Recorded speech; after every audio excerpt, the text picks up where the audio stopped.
এবারে জানা গেল নায়িকা তানিন শোভার মৃত্যুর খবর। কদিন ধরেই হাসপাতালের আইসিইউতে চিকিৎসাধীন চিত্রনায়িকা তানিন শোভা। হঠাৎ করেই আজ তার মৃত্যুর খবর ছড়িয়ে পড়ে।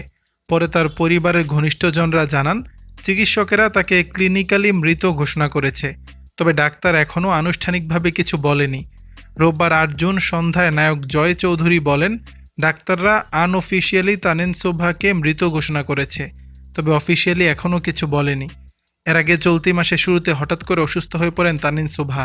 পরে রাজধানীর আফতাবনগরের নিকটস্থ একটি ক্লিনিকে প্রাথমিক চিকিৎসা নিয়ে বাসায় ফিরলে ফের সন্ধ্যার দিকে অসুস্থ হয়ে গেলে তাৎক্ষণিকভাবে বনশ্রীর একটি বেসরকারি হাসপাতালে নিলে তাকে আইসিইউতে রাখা হয়। সেখানে অবস্থার অবনতি হলে পরবর্তীতে ধানমন্ডির একটি বেসরকারি হাসপাতালে নেওয়া হয়। এরপর থেকে এখন পর্যন্ত হাসপাতালের নিবিড় পরিচর্যা কেন্দ্র আইসিইউতে আছেন এই নায়িকা।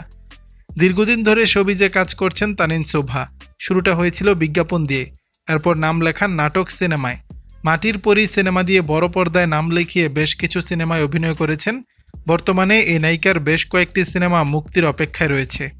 দর্শক, বিষয়টি নিয়ে আপনাদের মতামত জানাবেন নিচের কমেন্ট বক্সে।